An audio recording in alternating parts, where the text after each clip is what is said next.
জাহান্নামীরা গলার ভিতরে যখন দেবে খাওয়ার জন্য, আমার ভাইয়েরা ওই ফলটা গলার মাঝামাঝি আটকে যাবে, ভিতরেও যাবে না, বাইরেও আসবে না। যত গলা নাড়াচাড়া করবে কাঁটাগুলো ফুটবে আর ফুটবে। আর আমার আল্লাহ পাক বলেন নিশ্চয় আবাসস্থল হিসাবে, বসতির জায়গা হিসাবে ওই জাহান্নাম কত না নিকৃষ্ট, কত না নিকৃষ্ট। নিকৃষ্টতম স্থান হলো জাহান্নাম।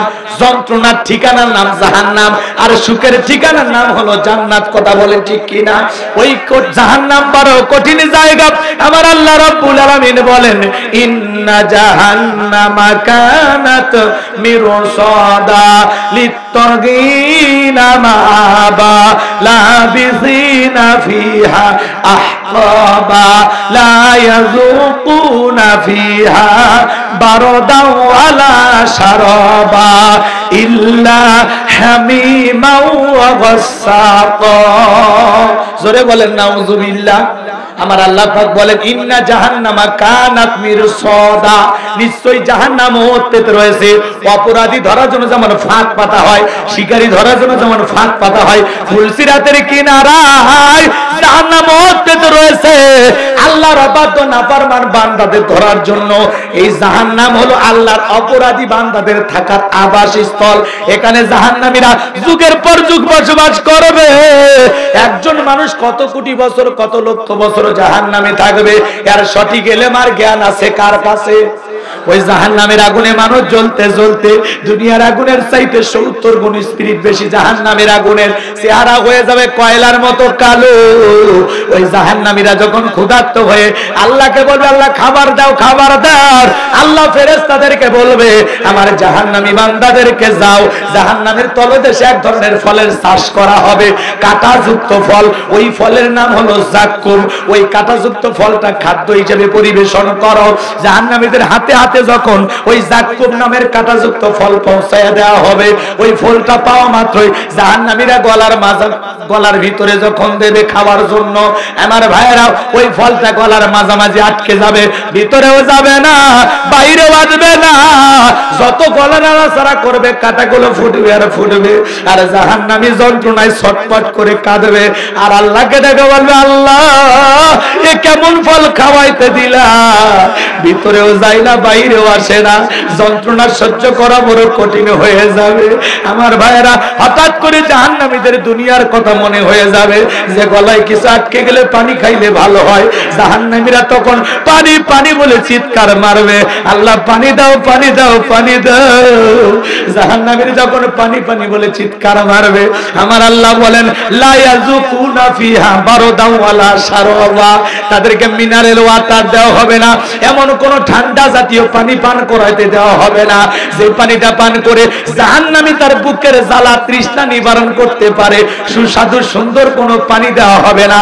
কেমন পানি দেওয়া হবে? ইল্লা হামিমা ওয়া গাসসাকা। আমার ভাইয়েরা, আমার আল্লাহ পাক বলেন ইল্লা হামিমা ওয়া গাসসাকা, এমন উত্তপ্ত ফুটান্ত গরম পানি দেওয়া হবে যা পুষ ব্যতীত কিছুই নয়। দেহের ভিতরে বড় বড় ফোড়া হয়, ফাটায়া দিলে ভিতর থেকে কি বের হয়? এক গ্লাস খাবেন কেউ 50,000 টাকা দেবে, বলেন না কেন? শুনে এই শরীরটা ঘিন ঘিন করতেছি, সি সি হুজুর কি বলেন, এটা কি খাওয়া যায়? কিন্তু দেখেন যারা জাহান্নামে যাবে এটাই তাদের খাদ্য। ইল্লা সূরা নাবার ভিতরে ইল্লা হামিমা ওয়া গাসসাকা। আমার আল্লাহ বলেন ওই জাহান্নামীদেরকে এমন উত্তপ্ত ফুটান্ত গরম পানি পান করাইতে দেওয়া হবে যা পুষ ব্যতীত কিছুই নয়। ওই দুর্গন্ধওয়ালা পুষওয়ালা পানি, গরম পানিটা যখন জাহান্নামীকে দেওয়া হবে, ওই পানিটা পান করা মাত্র জাহান্নামীর লারি ভুড়ি গুলো গলে গলে পড়ে যায়। জোরে বলেন নাউজুবিল্লাহ। ওই জাহান্নাম বড় কঠিন জায়গা। এই জন্য দয়ার নবী আপনাকে আমাকে জাহান্নাম থেকে বাঁচানোর জন্য আল্লাহর কাছে কাঁদেন। এই জন্য আল্লাহর কাছে কেঁদে কেঁদে বলা উচিত, আল্লাহ কান্না করার জন্য দুইটা চোখ দাও, যেই দুইটা চোখ জাহান্নামের আগুনের ভয়ে কাঁদবে, যেই দুইটা চোখ তোমার ভয়ে কাঁদবে। জিবরাইল এসে বলে নবী গো, ও নবী, কোন মানুষ যদি আল্লাহর ভয়ে 2 ফোঁটা চোখের পানি ফেলতে পারে, ওই 2 ফোঁটা চোখের পানি তার জাহান্নামের আগুন আগুনকে নিভায়া দিতে পারে। আজকে ইমাম সাহেব কত জাহান্নামের আয়াত তিলাওয়াত করে, ইমামও কাঁদে না, মুসল্লিও কাঁদে না। কথা কয় না কে? আয়রা আমার, যখন জাহান্নামের আয়াত আসবে তখন ইমাম যদি একটু কণ্ঠটা নরম করত, একটু কান্নার সুরে তিলাওয়াত করত, তাহলে মুসল্লিরা বুঝতো হয়তো ভাই আয়াতের মধ্যে কোনো না কিছু আছে। কথা বলেন ঠিক কি না? কত জায়গায় যায়, পৃথিবীর কত জায়গায় আল্লাহ নেয়, ভালো করে বুঝবেন। বাংলার জমিনে এমনও ইমাম আছে জাহান্নামের আয়াত তিলাওয়াত করতে করতে অজ্ঞান হয়ে যায়, কিন্তু আমাদের সমাজে এমনও ইমাম আছে জান্নাতের আয়াত কোনটা জাহান্নামের আয়াত কোনটা ইমামও বোঝেন না, মুসল্লিও বোঝে না। এজন্য নামাজ পড়ে দিলের ভিতরে কেন জানি শান্তি পাওয়া যায় না। কথা বলেন না কেন? রাগ করতেছেন মনে হয়? একটু মনোযোগী হয়ে নামাজ পড়া লাগবে বাজান। 2 মিনিটে 2 রাকাত, 4 মিনিটে 4 রাকাত, এই 4G 5G গতির নামাজ দিয়ে জান্নাত জুটবে না। কথা বোঝেন? রাসূলুল্লাহ নামাজের মধ্যে সিজদা দিয়ে চোখের পানি ছেড়ে দিয়ে কেঁদে আপনার আমার গুনাহ যদি মাফ চায়, তাহলে আপনার আমার উচিত আপনার আমার নিজের জীবনের গুনাহ মাফ চাওয়ার জন্য আল্লাহর কাছে কান্না করার। গুনাহ তো আর কম করলাম না, রাসূলের জীবনে কোনো গুনাহ নাই। নবী দিনের মধ্যে 70 বারের অধিক পরিমাণে ইস্তেগফার করতেন, তওবা করতেন। নবীর গুনাহ নাই। দুনিয়ার সকল নবীরা মাসুম। আমার ভাইয়েরা, আপনার আমার গুনাহ দিয়ে ভরা, তাকাইয়াই গুনাহ করি, তাকাইয়াই গুনাহ করি। আপনার আমার তওবা করার দরকার আছে না? না। তাহলে রাসূল সিজদা দিয়ে আপনাকে আমাকে জাহান্নাম থেকে বাঁচানোর জন্য দোয়া করেন, আপনাকে আপনার আমার গুনাহ মাফের আশায় আল্লাহর কাছে দোয়া করেন। তাহলে আমরা সিজদা দিয়ে কি নিজের জীবনের গুনাহ মাফের আশায় আল্লাহর কাছে কাঁদতে পারবো? কথা বলেন না? প্রতিদিন অন্তত 1-2 বার করে কান্না করার চেষ্টা করব। হৃদয়ের কান পেতে কথাগুলো শুনে যান বাজান। সাহাবায়ে কেরাম কিভাবে সালাত আদায় করতেন জানেন? মরুভূমিতে সাহাবায়ে কেরাম সালাত আদায় করার জন্য দাঁড়িয়ে যেতেন। ওই মরুভূমির পাখিগুলো খেজুর গাছ মনে করে সাহাবীদের কাঁধের উপরে বসে থাকতো, মাথার উপরে বসে থাকতো। বিশ্বনবীর সাহাবীরা সালাতে এত মনোযোগ, কাঁধে পাখি পড়ে থাকে, তারপরেও টের পাইতো না। বলেন আল্লাহু আকবার। ভালো করে বোঝেন আমার ভাইরা। রাসূল আকরাম সাল্লাল্লাহু আলাইহি সাল্লাম জিহাদের ময়দানে, ভালো করে বোঝেন, হযরত আলীর পায়ে তীর ঢুকে গেল। রাসূলুল্লাহ বলেন সাহাবীরা তীর টান দাও। হযরত আলী ব্যথা পায়। নবী বলে সাহাবীরা নামাজে দাঁড়িয়ে যাও। একজন সাহাবীকে বললেন আমার জামাই যখন সিজদায় চলে যাবে পা থেকে তীরটা টান দিয়ে বের করে দিবা। আমার ভাইয়েরা, 2 রাকাত নামাজ, প্রথম রাকাত হয়ে গেল, দ্বিতীয় রাকাতের দ্বিতীয় সিজদায় যখন সবাই চলে গেছেন, সাহাবী কাতারে ফাঁক দিয়ে যা তীর টেনে বের করেছেন। বিশ্বনবী নামাজ শেষে জিজ্ঞাসা করে আলী, নামাজের আগে তীরটা দিল তুমি ব্যথা পাইলা, নামাজের সময় যখন তীরটা দিল তুমি ছিলা কোথায়?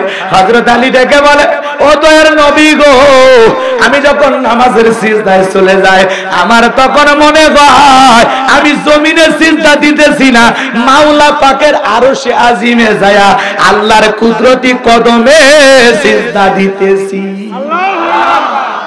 আল্লাহ রাসূল জিহাদের ময়দানে রাত্রি বেলায় তাবু টাঙ্গেল। 2 জন সাহাবীকে বললেন তোমরা হবা পাহারাদার, তোমরা দাঁড়ায় পাহারা দিবা, কাফেররা যেন আক্রমণ না করতে পারে। এই কথা বলে নবী এবং সাহাবায়ে কেরাম ঘরের মধ্যে চলে গেলেন। 2 জন সাহাবী দাঁড়িয়ে পাহারাদারের দায়িত্ব পালন করতেছেন। হঠাৎ করে একজন সাহাবী বললেন, ভাই 2 জন দাঁড়ায় থেকে কি লাভ, আপনি বিশ্রাম করেন, আমি পাহারা দেই, আবার আমি বিশ্রাম করব, আপনি পাহারা দিবেন। শিডিউল তারা ভাগ করে নিলেন। সাহাবী বললেন, ভাই ঠিক আছে আপনি দাঁড়ায় থাকেন। এইবার এক সাহাবী বিশ্রামে চলে গেলেন। সাহাবী চিন্তা করে খামাকা দাঁড়ায় সময়টা অপচয় নষ্ট করে কি লাভ, কারণ ধ্যানে জ্ঞানে তাদের খালি ইবাদত আর আমাদের মন খালি ফাঁকিবাজি। কথা কয় না কেন? রাগ করেন না, মন খারাপ করেন না, গভীর মনোযোগ দিয়ে কথাগুলো শুনে যান। সাহাবী নামাজে দাঁড়িয়ে গেলেন আর কাফেররা দূর থেকে চিন্তা করে এটা মানুষ না গাছ, টার্গেট করে একটা তীর নিক্ষেপ করেছেন, বাম হাতের ভিতরে ঢুকে গেছে।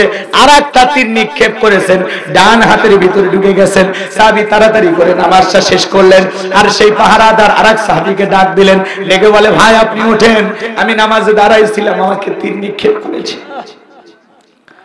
সাহাবী ডেকে বলতেছে, ভাই কিভাবে ঘটনা ঘটলো? ডেকে বলে, ভাই আপনি বিশ্রামে গেলেন আর আমি মনে করলাম দাঁড়ায় অপচয় সময় নষ্ট করে খিলাম, নামাজের মধ্যে সময়টা কাটায়া দেই। আজকে আমি নামাজে দাঁড়াইয়া এত মজা পাচ্ছিলাম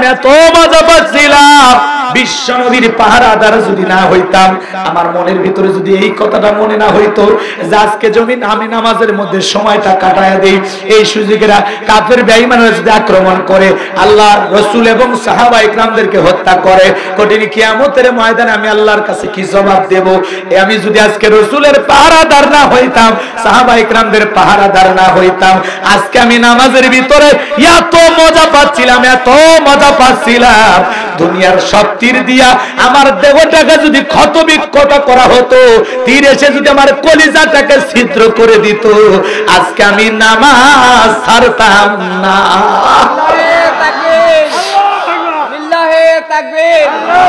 হযরতে তালহা রাদিয়াল্লাহু তাআলা হযরতে তালহা রাদিয়াল্লাহু তাআলা সালাত আদায় করতেছেন, কলিজার টুকরা সন্তানরা খেলাধুলা করতেছে, বিষাক্ত সাপ এসে জঙ্গল থেকে পেঁচিয়ে ধরেছেন, স্ত্রী মানুষজনকে ডাকলেন, সন্তানকে বিপদ মুক্ত করলেন। হযরতে তালহা রাদিয়াল্লাহু তাআলা নামাজ শেষে জিজ্ঞাসা করে, বিবি রে, এত মানুষজন বাড়িতে, ব্যাপারটা বুঝতে পারলাম না। হযরতে তালহার স্ত্রী রেখে বলে, স্বামী গো, আপনি যখন নামাজের মধ্যে দাঁড়িয়ে গেছেন, আপনার চোখের সামনে সন্তানটা খেলাধুলা করতেছে, জঙ্গল থেকে বিষাক্ত সাপ এসে সন্তানকে বেঁচিয়ে ধরেছে, আমি মানুষজনকে ডাকলাম, সন্তানকে বিপদ মুক্ত করলাম, এত ঘটনা আপনার চোখের সামনে ঘটে গেল, ও স্বামী আপনি কি কিছুই টের পান নাই? হযরতে তালহা ডেকে বলে, বিবি রে, নামাজের মধ্যে মন যদি এদিক সেদিক চলে যায়, তাহলে নামাজ তো আর নামাজ থাকে না। আল্লাহু আকবার। সাহাবা ইকরাম কতটা ইবাদতে মনোযোগী, নামাজে সালাতে কত মনোযোগী, বুঝতে পেরেছেন নাকি আরো বলতে হবে? অল্পতেই বুঝে নেন, নামাজের ওয়াক্ত 3-4 দিন করেও শেষ করা যাবে না। রাগ করতেছেন মনে হয়, একটু গভীর মনোযোগ দেন। সাহাবীরা নামাজের মধ্যে সন্তান সাপে ধরতো, টের পাইতো না, কাঁধে পাখি পড়তো, টের পাইতো না। আর আপনার আমার একটা মশা পড়ে, আগে মশা মার, তারপরে নামাজ ধর। আমাদের নামাজের মধ্যে দাঁড়ায় মন খালি ছটপট করে, কথা বলে না? নামাজের মধ্যে দাঁড়ায় মন কি করে? ছটপট করে, উতাল পাতাল করে, দুনিয়াবি নানান চিন্তা ভাবনা, আজে বাজে কথা মনে হয়, কথা বলে। দুনিয়াবি এত চিন্তা নামাজের মধ্যে মাঝে মাঝে মনে হয় কয় রাকাত নামাজ পড়েছি তাও ভুলে যাই, আছে না নাই?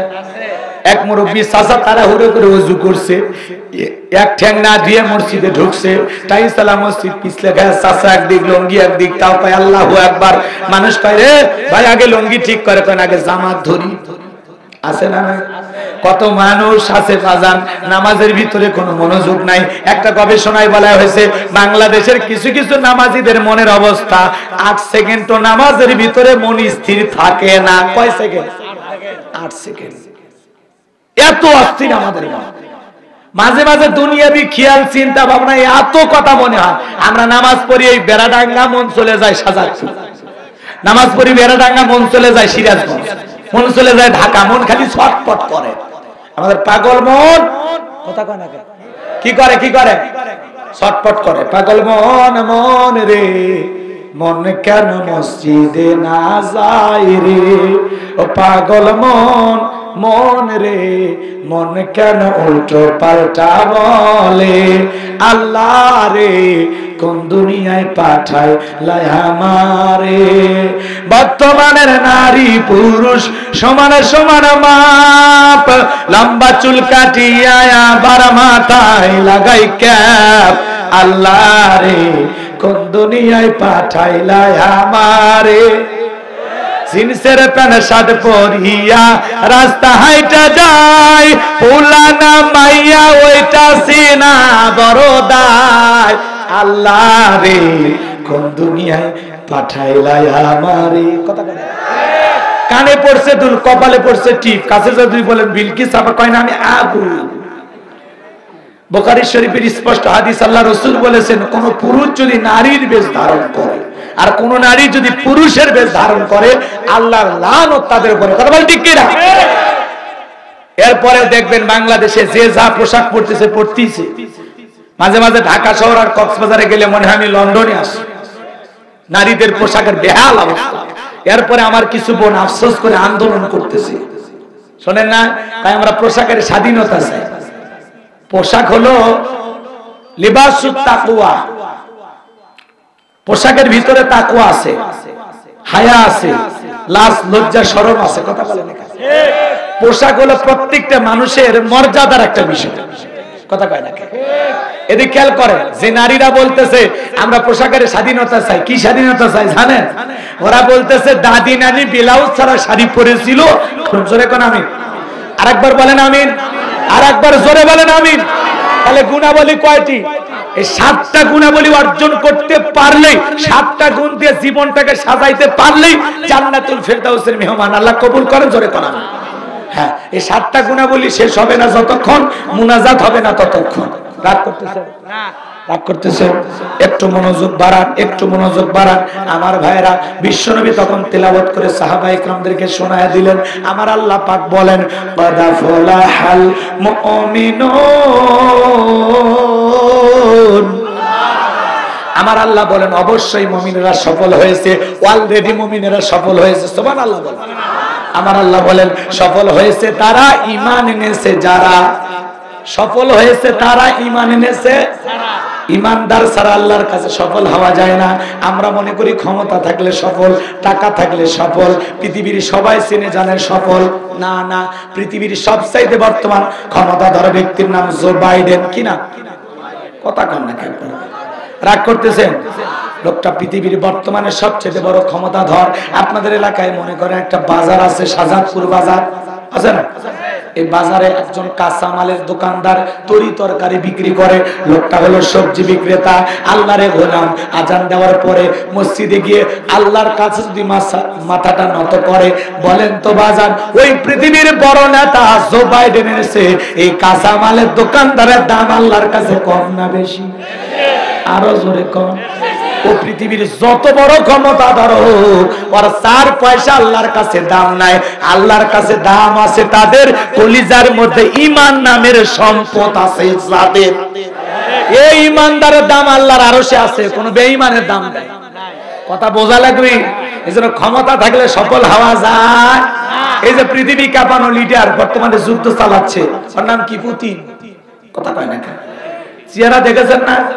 এরপরে আরেকটা আছে উত্তর কোরিয়ার প্রেসিডেন্ট কিম জং, কাটিং মারা মাল। দেখছেন? দেখছেন? এরা পৃথিবী কাঁপানো বড় বড় লিডার। এরা যত বড় নেতা হোক, আমার বাংলাদেশের একজন সাহেল দরিদ্র ভিক্ষুক, রিকশা চালক, ভ্যান চালক, লোকটা যদি ঈমানদার হয়, বলেন তো এই পৃথিবীর বড় বড় নেতাদের চাইতে এই ঈমানদার ভিক্ষুক, মিসকিন, অসহায়, দরিদ্র মানুষের দাম আল্লাহর কাছে কম না বেশি? আরো জোরে বলেন। এই জন্য কথা ক্লিয়ার, ভালো করে বুঝবেন। আল্লাহর কাছে সফল হতে পারবে তারা ঈমান আনবে যারা। কথা ফুলাহাল মুমিনুন, আল্লাহ বলেন অবশ্যই মুমিনেরা সফল হয়েছে। বলেন আল্লাহু আকবার।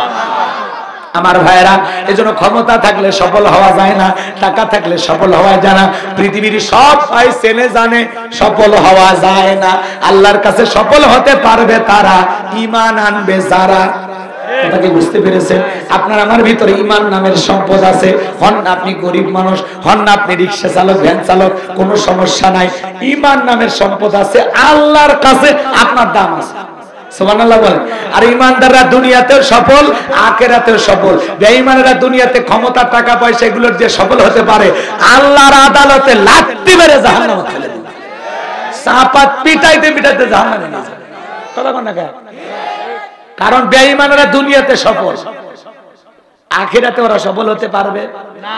নাকি বলেন দুনিয়াতেও সফল, আখিরাতেও সফল না? এটা বললে ভুল হয়ে যাবে।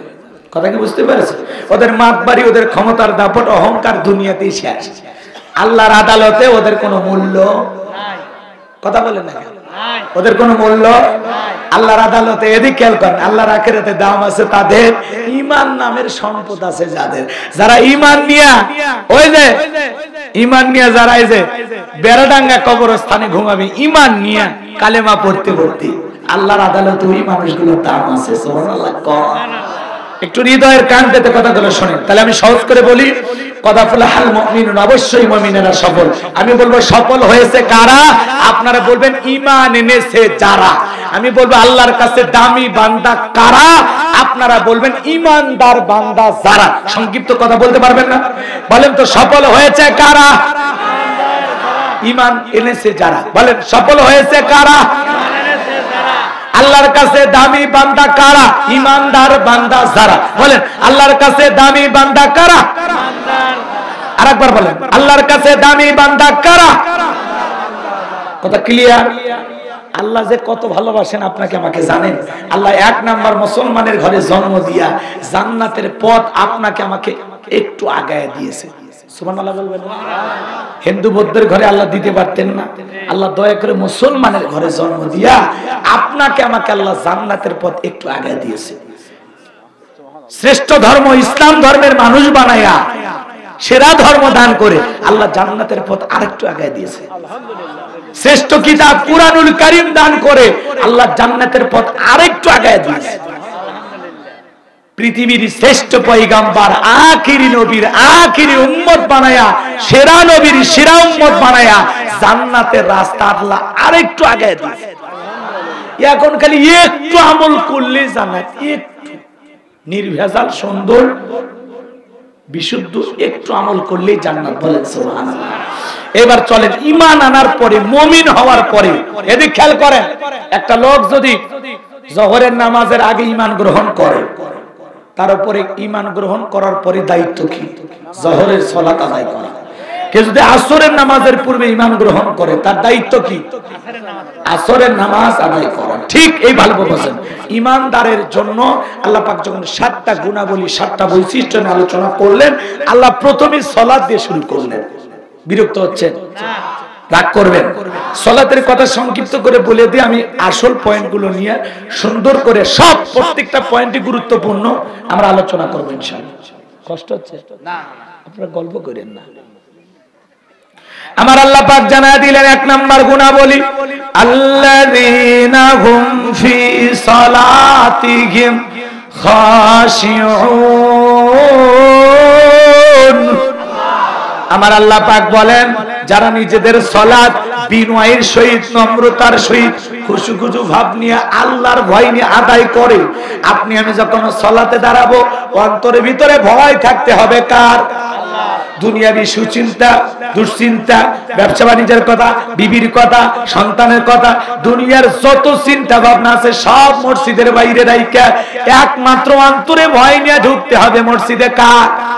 বলেন তো আপনি আমি ঈমানদার যখন সালাত আদায় করার জন্য দাঁড়িয়ে যাব বিনয়ের সহিত নম্রতার সহিত আল্লাহর ভয় নিয়ে, ভীতি সন্ত্রস্ত মন নিয়ে, যে অন্তরে আল্লাহর ভয় থাকবে, ইয়া আইয়ুহাল্লাযীনা আমানুত্তাকুল্লাহ, হে ঈমানদারগণ আমি আল্লাহকে ভয় করো, হাক্কা তুকাতিহি, ভয় করার মতো ভয় করো। তাহলে আল্লাহর ভয় নিয়ে সালাত আদায় করার জন্য মসজিদে দাঁড়াইতে হবে। কথা বলেন ঠিক কি না?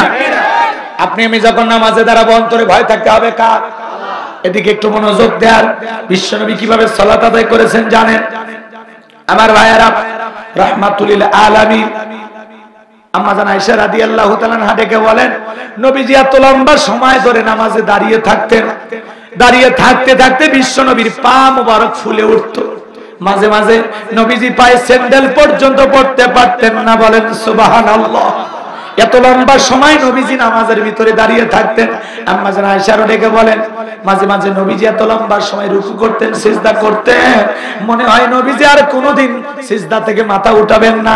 আম্মা জান আয়েশা বলেন, রাত্রি বেলায় দিকে একদিন বিছানাটা ভিজে গেছে, আমি মনে করলাম পানি পরে ভিজে গেছে, কিন্তু না না, তাকায় দেখি রাহমাতুল লিল আলামিন চোখের পানি ছেড়ে দিয়ে এত কান্না করেছেন। নবীজি এত কান্না করেছেন, কাঁদতে কাঁদতে পুরো বিছানাটা ভিজে গেছে। আম্মা জান আয়েশা অপেক্ষা করলেন, নবীজি যখন সিজদা থেকে মাথাটা উঠাইলেন, ডেকে বলেন, নবী গো এত লম্বা সময় ধরে সিজদা দিলেন আর এত কান্না কেন করেছেন? কাঁদতে কাঁদতে বিছানাটা ভিজে গেছে। নবী গো আপনার দাড়ি মোবারক ভিজে গেছে, এত কান্না কেন করতেছেন? বিশ্বনবী ডেকে বলে, আয়েশা আমি তো আমার জন্য কাঁদি নাই, আমি কাঁদি আমার গুনাহগার উম্মতের জন্য। আল্লাহর কাছে কেঁদে কেঁদে বলি, আল্লাহ আমার গুনাহগার উম্মতের গুনাহগুলো তুমি মাফ করিয়া দাও। আমি আল্লাহর কাছে কেঁদে কেঁদে বলি, আল্লাহ আমার গুনাহগার উম্মতকে তুমি জাহান্নামে দিও না, আমার গুনাহগার উম্মতকে তুমি জাহান্নামের আযাব থেকে মুক্তি দাও। বলেন আল্লাহু আকবার। যেই নবীর জীবনে কোনো গুনাহ নাই, সেই নবী নামাজের সিজদা দিয়া চোখের পানি ছেড়ে দিয়া কান্না করেন।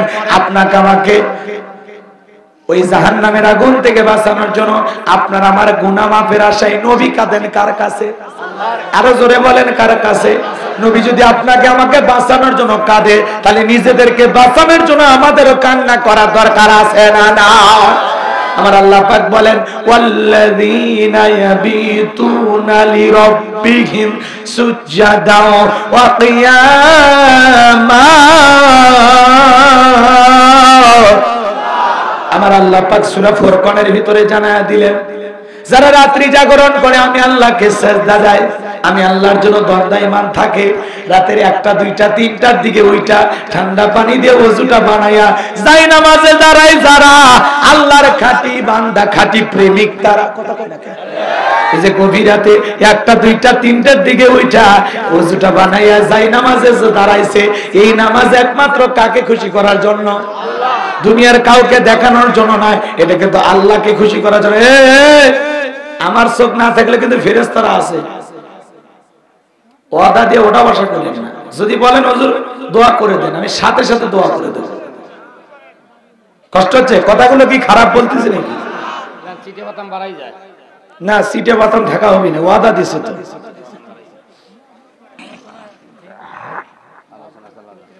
ওই জন্য তো আট ঘাট বান্ধে নিয়ে আলোচনা শুরু করছি।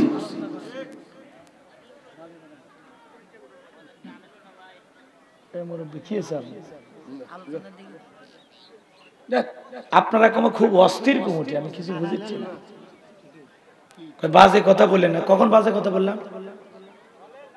বলেন বাজে কথা বলেছি না? এই মুহূর্তে আমি কি কোনো বাজে কথা বললাম?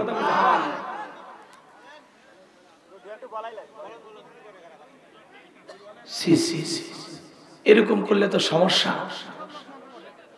পিছনে কোনো কথা বলা যাবে না। না না, আমি বাজে কথা বলছি, আপনারা সাক্ষী দেন তো। তাহলে উনি বলতেছে বাজে কথা বললেন না, মানে লোক উঠে যাচ্ছে, এটা বলা বাজে কথা। আমি তো চাচ্ছি সবাই শুনো। আচ্ছা, বক্তা হলে তো তাহলে আরো ভালো বোঝার কথা। বক্তা যদি বক্তার ভুল ধরে তাহলে তো সমস্যা। এটা ভুল ধরা জায়গা না। হ্যাঁ, মঞ্চে বেশি লোক হয়ে গেছে, বেশি মাথাও হয়ে গেছে। আচ্ছা, লোক যে আমি চাই সবাই শুনুক, তাই না ভাই? আমার উদ্দেশ্য কি? কেউ যেন না যায়, সবাই শুনুক। এই জন্য তো বলতেছি। এই যে বললাম, আর কেউ ওটা সাহস পাবে না। আরো 2 জন উঠতে চাইলে ও কবে না, হুজুর ধমক দিয়েছে, আর উঠবো না, তাই না ভাই? এই জিনিসগুলো বোঝা লাগবে। ল্যান্ড করেন না, আপনারা কেউ কথা বললেন না, দয়া করে বলতেছি। এরপরে একটা শব্দ করলে ডাইরেক্ট দোয়া করে দিয়ে চলে যাবে। না, আমার ওয়াজ শুনতে আপনাদের খারাপ লাগতেছে নাকি? তাফসীরুল কোরআন মাহফিল লিখেছেন, না কোরআনের কথাই বলতেছি। যারা আলেম ওলামা তারা বুঝবে যে না, পয়েন্ট আকারে আলোচনা হচ্ছে। একটু মনোযোগ দেবেন ভাই। বিশৃঙ্খলা করার কোনো দরকার নাই। কমিটিকে ধৈর্যশীল হতে হয়। কমিটি অস্থির হলে সমস্যা। এটি 2 ঘন্টা ওয়াজ করব, অনেক ধরনের কথা আসবে, সহ্য করার মতো ক্ষমতা থাকা লাগে। কথা কয় না? তবে এমন কোনো কথা বলবো না যার কারণে আপনারা মামলা খাবেন।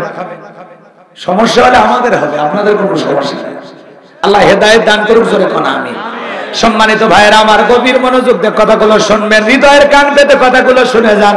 যে কথা বলতে চাচ্ছিলাম ভালো করে বোঝেন। আল্লাহ পাক বলেন ওয়াল্লাযীনা ইয়াবিতুনা লিরাব্বিহিম সুজদান ওয়া কিয়ামা, যারা রাত্রি জাগরণ করে আমি আল্লাহকে সিজদা দেয়, আমি আল্লাহর জন্য দণ্ডায়মান থাকে।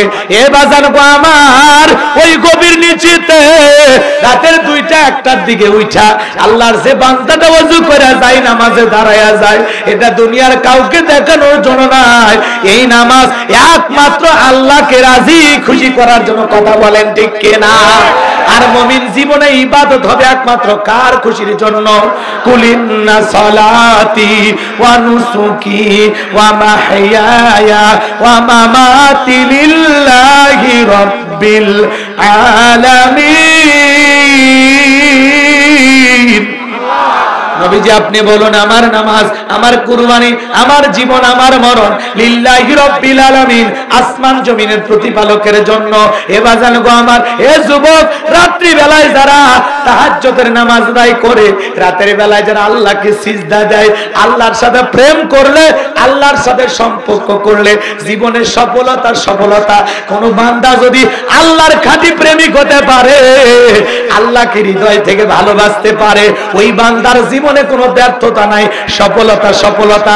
আল্লাহর সাথে প্রেম করলে, আল্লাহ রাব্বুল আলামিনের সাথে প্রেম করলে জীবনে কোনো টেনশন নাই, কোনো দুশ্চিন্তা নাই। আল্লাহ ওই বান্দার উপরে এত রাজি খুশি থাকবে, বান্দা বিপদে পড়ে ডাকতে দেরি, আল্লাহ সাড়া দিতে দেরি করবে না।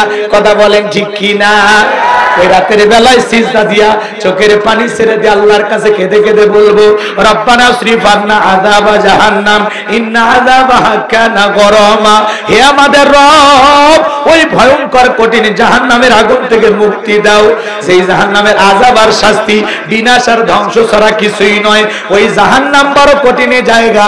আমার আল্লাহ পাক পরাতে জানায়া দিলেন, ইন্নাহা সাআত মুস্তাকাররাও ওয়া মুকামা।